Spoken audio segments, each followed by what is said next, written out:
major rally since the coronavirus lockdown, crowding into the arena despite the pandemic, even as 6 members of the president's advanced staff now testing positive. Protesters also gathering at this hour, not everyone welcoming the president. One resident warning Tulsa is a powder keg, the National Guard standing by. Also breaking tonight, President Trump fires the powerful U.S. attorney overseeing cases involving the president's allies, including Rudy Giuliani. It came after a late-night move by Attorney General Barr to oust the top prosecutor. He showed up to work this morning anyway. Bolton will publish. A judge rejects the president's last-minute bid to block the former national security advisor's new book, but saying the book likely jeopardized national security, and Bolton could face financial and criminal penalties. Record-setting coronavirus cases, Florida setting a 6th day of record highs this week. All Major League Baseball training camps shut down after multiple teams report cases among players and staff. And the crowded bars and restaurants where cases are still on the rise. Arson arrest warrant. Atlanta fire investigators identified this woman, a suspect in the arson fire that burned the Wendy's restaurant where Rayshard Brooks was killed. Breaking news from overseas, the mass stabbing in a public park, the chaotic scene, police rushing to the rescue, performing CPR, 2 air ambulances arriving to help. And missing soldier, the demand for answers after a soldier goes missing from Fort Hood. Her family says she told them she was being sexually harassed by a sergeant. From ABC News, this is ABC World News Tonight. Good evening. Thanks for joining us on this Saturday. I'm Whit Johnson, in for Tom Yamas.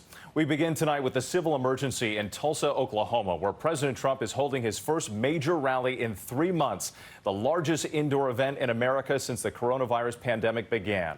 Health officials warned against it, but the president said we have to move on, promising it will be a, quote, wild evening. At this hour, thousands of enthusiastic supporters are crowding into the BOK Center, many coming from miles away. Everyone going through tight security, temperature checks, and masks offered, though it is optional to wear them. But the rally is also a magnet for protesters. They are gathering not far away. A security zone set up around the arena, the National Guard standing by.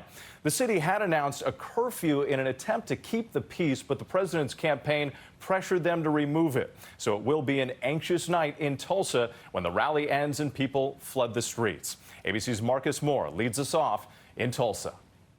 Tonight, crowds building in downtown Tulsa, a city on high alert. The mayor issuing a civil emergency.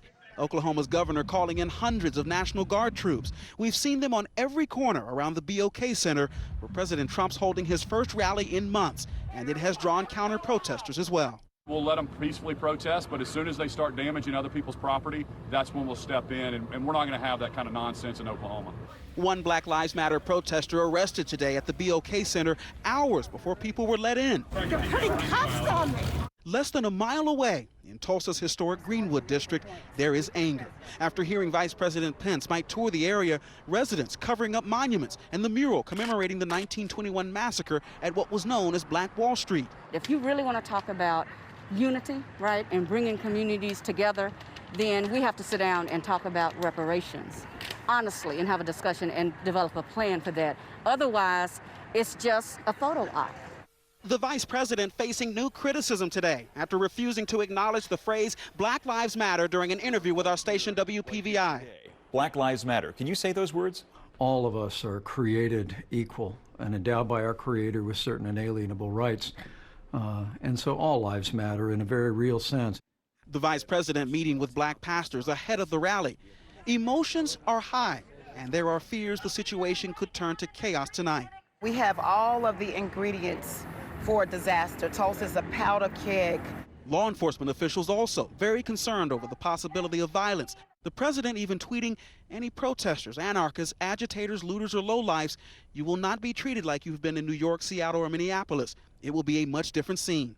ABC News obtaining an intelligence analysis from the Department of Homeland Security, warning police departments across the country, saying we expect to see an increase in violent exploitation of otherwise lawful protests, as well as threats of targeted violence against law enforcement.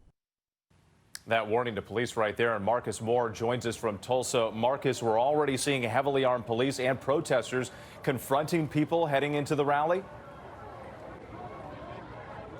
Yeah, that's right, Whit, and authorities have set up this tape and they have a police line. They're using that as a buffer between the entrance to the BOK Center and all of the protesters who I'm sure you can hear in the distance. They have confronted a number of the people who've been trying to get into the rally, and police are using this line to make a smooth path for them to get into the arena. And there's a lot of high emotion here in Tulsa tonight, and Whit, it seems like it will be a long one here for authorities and anyone attending this rally. And we can see that police line right behind you. Marcus Moore, thank you. And the threat in Tulsa tonight isn't just the risk of clashes in the streets outside President Trump's massive rally, but from the coronavirus inside the arena as well. Late today, there was word that some members of his advanced team have tested positive. Health officials warned this rally has the makings of a super spreader type event. ABC's Rachel Scott also there in Tulsa tonight. Tonight, hours before the president touched down for his campaign rally here in Tulsa, news 6 members of the campaign's advance team tested positive for COVID-19. In the days leading up to today's rally, the president downplayed the risk, despite the uptick in COVID-19 cases in Oklahoma. We'll go there. Everyone is going to be safe. They have to be safe. They want to be safe. The Trump campaign issuing a statement saying no COVID-positive staffers or anyone in immediate contact will be at today's rally or near attendees and elected officials. The president's supporters have been camped out here for days, but when they enter these gates to go inside the arena, they will be doing so at their own risk. Temperature checks and hand sanitizer will be on deck. The campaign is passing out face masks, but wearing them is optional. Absolutely not. I won't wear a mask. There's no reason to wear a mask. Do you plan to wear a mask inside? I have a mask and I do not plan to wear it. I'm not worried about this coronavirus at all. Health experts fear tonight's rally could be a super spreader event. Today, Oklahoma reporting more than 300 new cases. We should have done any and everything that we could to move this to some other time because, as you all heard, our numbers are spiking. Tonight, the president leaving the White House, eager to get back in front of his supporters for the first time in more than 100 days. The event in Oklahoma is unbelievable. The crowds are unbelievable. They haven't seen anything like it. Inside the arena, thousands packing in. This family traveling from Alabama, bringing their 3 kids along with them. He has a policy laid out to continue to build our country and bring back our economy and have a future for our kids here. As a family, do you plan to go inside the arena and wear masks? No, we're not. And the Trump campaign says those campaign staffers that tested positive were immediately quarantined. The president is defending his decision to hold tonight's campaign rally in a venue that seats 19,000 people. He says he expects it to be a wild evening and has no plans to wear a mask. Whit? Rachel Scott, our thanks to you tonight. Now to that other breaking headline, President Trump firing top U.S. Attorney Geoffrey Berman, a federal prosecutor overseeing several cases involving the president's allies, including Rudy Giuliani. It was the dramatic end to a standoff that began with a late-night move by Attorney General William Barr to oust him, but Berman showed up at work this morning anyway. Here's ABC's Trevor Ault. Tonight, President Trump firing perhaps the most powerful U.S. attorney in the country after his public standoff with Attorney General William Barr. This morning, Geoffrey Berman defiantly arriving at his New York office. I'm just here to do my job. After the Attorney General announced in a Friday night press release that Berman was stepping down. That was news to Berman, who in his own statement declared, "I have not resigned and have no intention of resigning my position," vowing our investigations will move forward without delay or interruption. Under Berman, the Southern District of New York led probes into several people with direct ties to President Trump, including his former fixer, Michael Cohen. And for months has been investigating the president's personal attorney, Rudy Giuliani, indicting 2 of his associates on campaign finance violations. They have pleaded not guilty. We will not hesitate to investigate and prosecute those who engage in criminal conduct that draws into question the integrity of our political process. Sources tell ABC News President Trump has been privately pushing for Berman's removal for months, and Attorney General William Barr told him to resign, even offering Berman other positions in the Justice Department, but he refused. While only the president has the authority to fire a U.S. attorney, President Trump tried to separate himself from the move. We have a very capable Attorney General, so that's really up to him. I'm not involved. Tonight, Barr writing Berman a letter saying he was surprised and quite disappointed by Berman's statement, accusing him of choosing public spectacle over public service. Because you have declared you have no intention of resigning, Barr wrote, I have asked the president to remove you as of today, and he has done so. And Trevor Ault joins us now from the U.S. Attorney's Office here in New York. Trevor, Jeffrey Berman releasing a statement just moments ago. He's leaving his post effective immediately. That's right, Whit. So Jeffrey Berman says he's going to be leaving his office in light of the Attorney General's decision to, quote, respect the normal operation of law. Meanwhile, the president is going to be nominating SEC Chair Jay Clayton to serve as Berman's replacement. The Attorney General says Clayton is a distinguished New York lawyer, though he's never served as a prosecutor. Whit. Fast-moving developments, Trevor. Thank you. Now to that fiery new book by former National Security Advisor John Bolton. A federal judge shooting down the president's last-minute bid to block it, but also warning Bolton that he could face financial and legal jeopardy once the book is out. Here's ABC's Andrew Dimbert.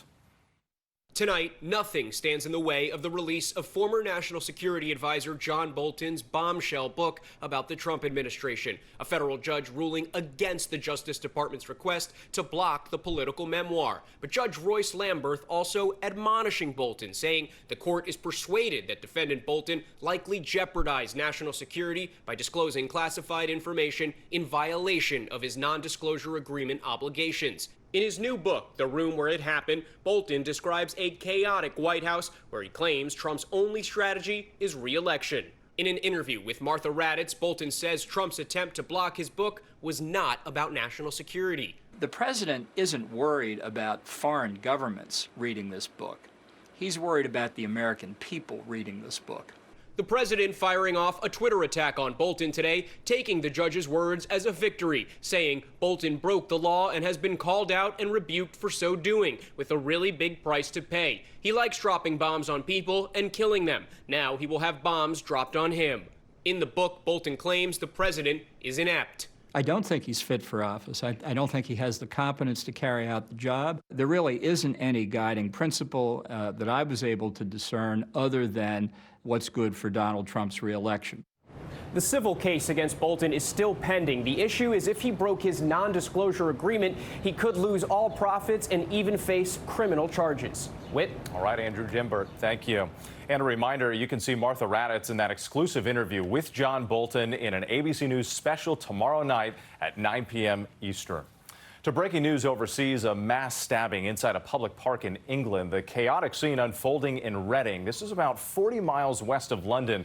Police say multiple people are injured. Air ambulances arriving to transport the wounded. One person has been arrested.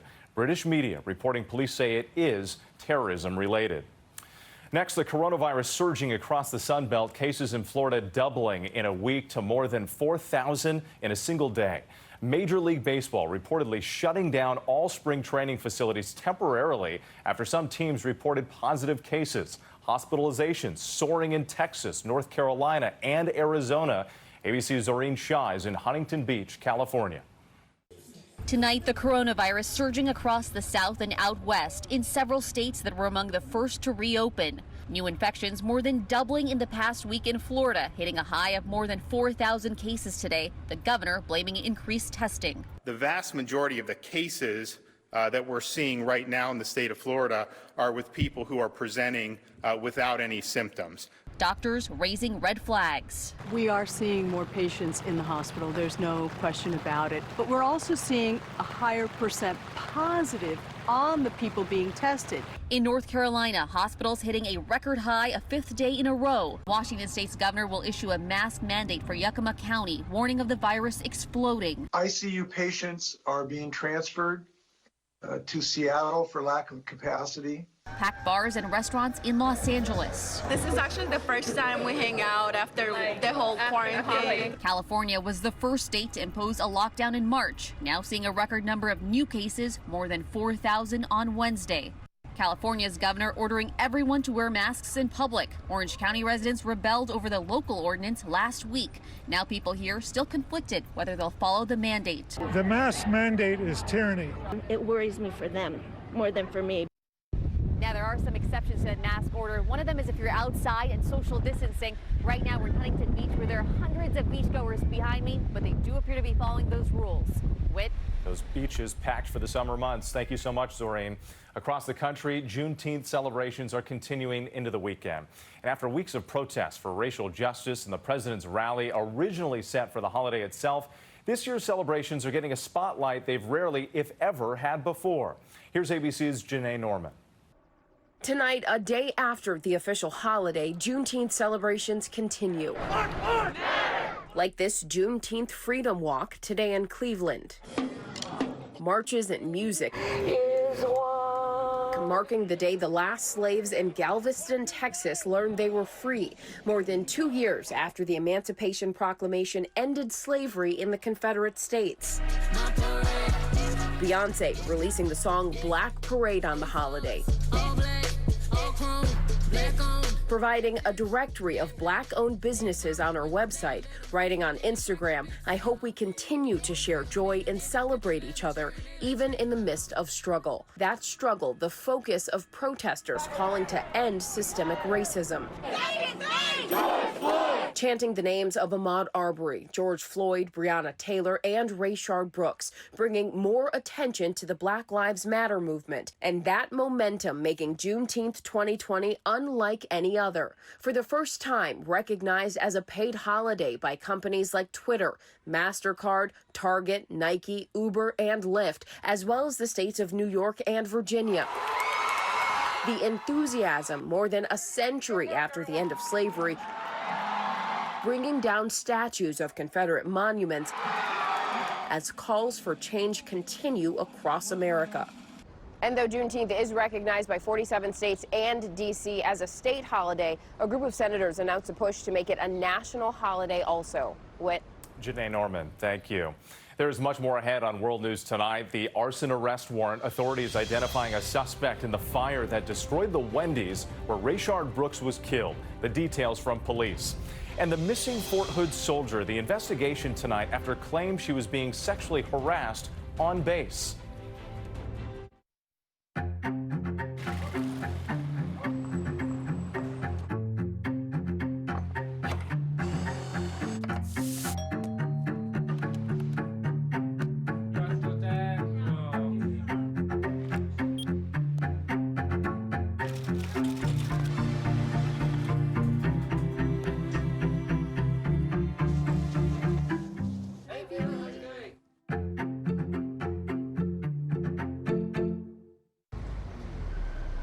It's starting to happen every